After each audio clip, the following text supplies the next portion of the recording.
Mesdames, Messieurs, nous retrouvons la radio-télévision internationale allemande, la DW, pour parler de l'actualité. Rémi Mallet est en duplex avec nous aujourd'hui depuis Bonn. Avec vous, Rémi, on va aborder l'actualité liée à la vague de chaleur qui frappe l'Europe, mais aussi parler de la situation au Mali, notamment la crise diplomatique entre Bamako et Abidjan.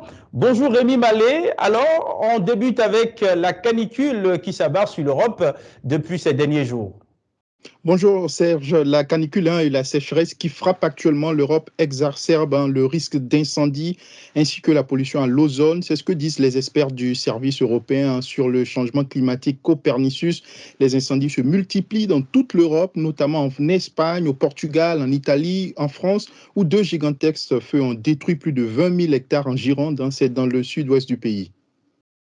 On peut illustrer cette vague de chaleur avec le Royaume-Uni, dont la température a pour la première fois dépassé les 40 degrés Celsius hier. Tout à fait, le mercure a dépassé un niveau jamais atteint au Royaume-Uni avec 40,2 degrés Celsius à l'aéroport d'Heathrow, puis 40,3 degrés Celsius à Conisby, c'est un village du nord-est de l'Angleterre.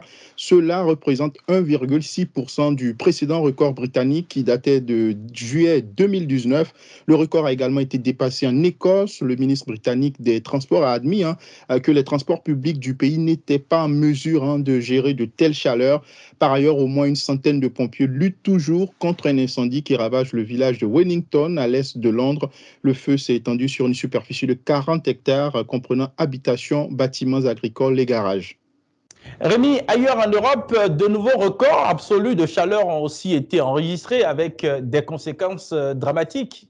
Oui, des records absolus de chaleur ont été enregistrés hier le long des côtes du nord-ouest de la France, dépassant parfois 40 degrés Celsius. Paris, la capitale, a connu sa deuxième journée la plus chaude avec 40,5 degrés Celsius. En Belgique, deux réacteurs nucléaires situés près d'Anvers ont dû réduire de plus de 50% leur puissance de production afin de limiter la température des eaux rejetées dans le fleuve. En Espagne, où la vague de chaleur extrême sévit depuis près de 10 jours, les feux de forêt ont fait rage, notamment dans la province de Zamora, c'est dans le nord-ouest du pays. Au Portugal, un couple de septuagénaires a même trouvé la mort en début de semaine alors qu'il tentait d'échapper aux flammes dans l'extrême nord du pays. Mais la chaleur extrême est parfois mortelle pour les travailleurs. Bien sûr, avec des nausées, évanouissements, voire des décès.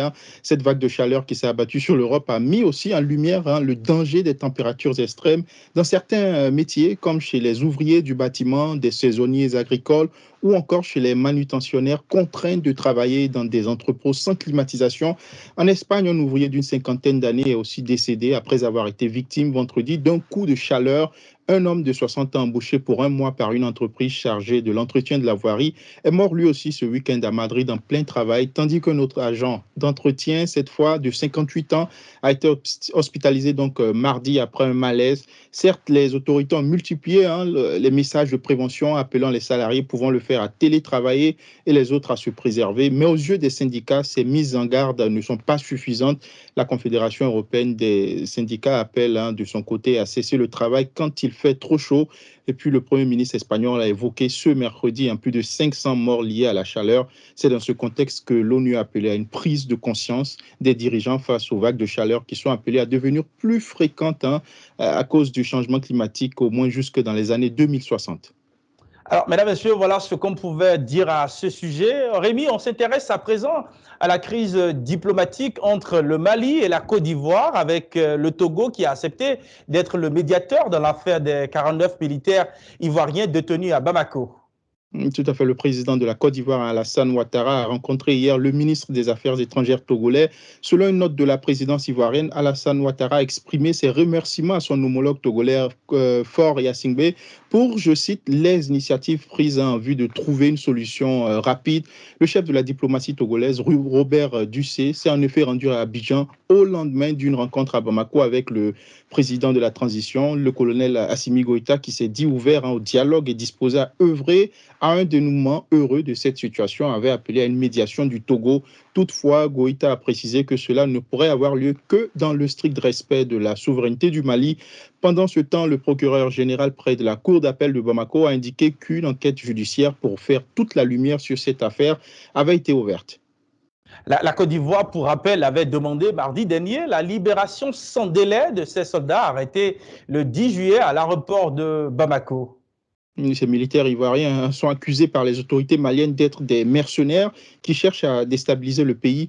Mais selon Abidjan, la présence de ces soldats dans le cadre d'opérations de soutien logistique à la mission des Nations Unies au Mali était bien connue des autorités maliennes. Ces soldats devaient prendre la relève d'autres Ivoiriens déployés au Mali en tant qu'élément national de soutien, une procédure de l'ONU qui permet aux contingents des missions de maintien de la paix de faire appel à des prestataires extérieurs à l'ONU pour des appuis logistiques.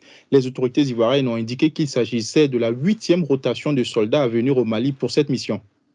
Alors, pour terminer, une réaction de l'Allemagne. La ministre allemande de la Défense a remis en question la poursuite de la participation de l'armée allemande à la mission de l'ONU au Mali. Oui, lors d'une visite des troupes de la brigade franco-allemande dans le Bade-Württemberg hier, la ministre allemande de la Défense a déclaré qu'il était important que les soldats impliqués au Mali trouvent les conditions nécessaires et puissent remplir leur mission.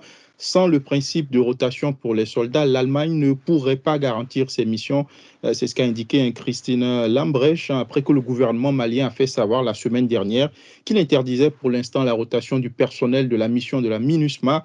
Certes, le Parlement allemand a prolongé la participation de ces soldats allemands à la MINUSMA en mai, mais le nouveau mandat prévoit également la possibilité d'y mettre fin de manière anticipée si la sécurité des soldats allemands est remise en question.